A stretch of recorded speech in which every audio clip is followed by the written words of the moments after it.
Assalamualaikum warahmatullahi wabarakatuh. Saya Nur Farahin binti Muhammad Zamri, salah seorang pelajar dari Universiti Kebangsaan Malaysia dan dibantu oleh Dr. Muhammad Isa bin Hamzah juga Dr. Shahlan bin Surai.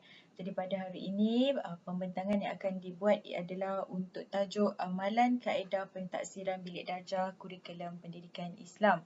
Jadi apa itu pentaksiran bilik darjah dan apa itu kaedah pentaksiran bilik darjah yang menjadi amalan guru pendidikan Islam. Jadi kita mulakan dengan latar belakang kajian. Perubahan kurikulum di Malaysia berlaku bagi memenuhi keperluan permintaan prestasi dan cabaran semasa.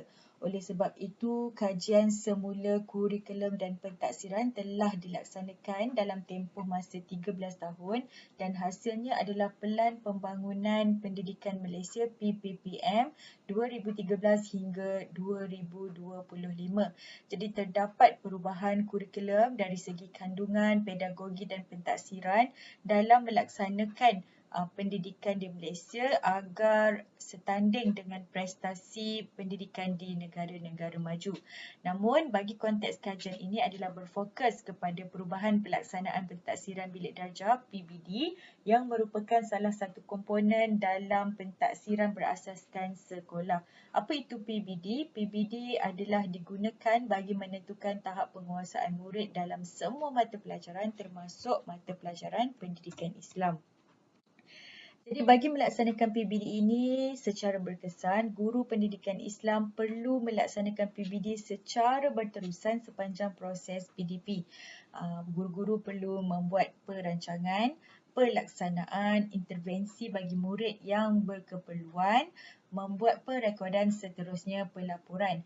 Namun kesemua susur alur pelaksanaan PBD ini perlu melalui pelbagai kaedah pentaksiran. Antaranya adalah melalui kaedah pemerhatian, kaedah bertulis, kaedah lisan dan juga kaedah gabungan. Jadi kita akan melihat dalam kajian ini yang manakah kaedah pentaksiran yang sering digunakan oleh guru pendidikan Islam dalam proses pengajaran dan pembelajaran. Jadi metodologi kajian ini adalah yang pertama menggunakan 350 orang guru pendidikan Islam yang mengajar murid tahap 1 sekolah rendah di negeri Selangor.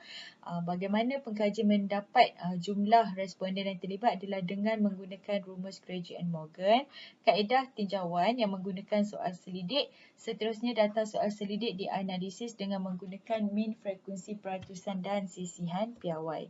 Jadi kita teruskan dengan dapatan kajian.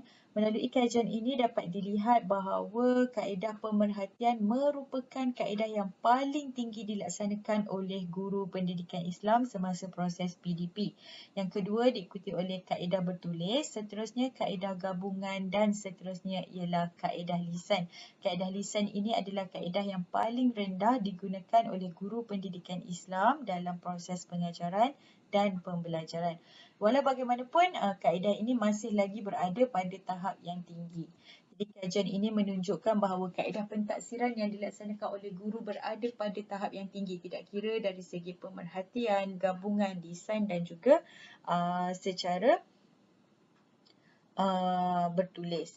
Jadi ini menunjukkan guru pendidikan Islam mempunyai pengetahuan dan kemahiran melaksanakan kesemua kaedah PBD dengan baik dan kaedah pentaksiran yang digunakan perlu sesuai bagi menilai perkembangan kognitif, efektif dan psikomotor murid seperti yang dinyatakan dalam DSKP bagi mata pelajaran pendidikan Islam. Oleh itu, guru pendidikan Islam perlu bertanggungjawab dalam mengenal pasti dan memilih kaedah PBD yang sesuai dengan keupayaan, perkembangan dan kemajuan murid. Secara rumusan, kaedah pentaksiran perlu dirancang, dilaksanakan dan direkodkan berdasarkan objektif pembelajaran yang ditaksir. Jadi mana-mana kaedah yang perlu digunakan, guru-guru perlu merancang, melaksanakan dan merekodkan apa sahaja pentaksiran yang dilaksanakan. Guru pendidikan Islam juga perlu kreatif menentukan kaedah pentaksiran dan sentiasa berusaha untuk meningkatkan kompetensi terhadap kaedah-kaedah tersebut agar PBD yang dilaksanakan dapat dilaksanakan secara seronok dan berkesan, seterusnya dapat memupuk nilai Islam murid dalam mendepani cabaran abad ke-21. Oleh itu diharapkan hasil pembentangan ini mendapat manfaat kepada semua. Sekian wabillahi taufiq wal hidayah. Wassalamualaikum warahmatullahi wabarakatuh. Terima kasih.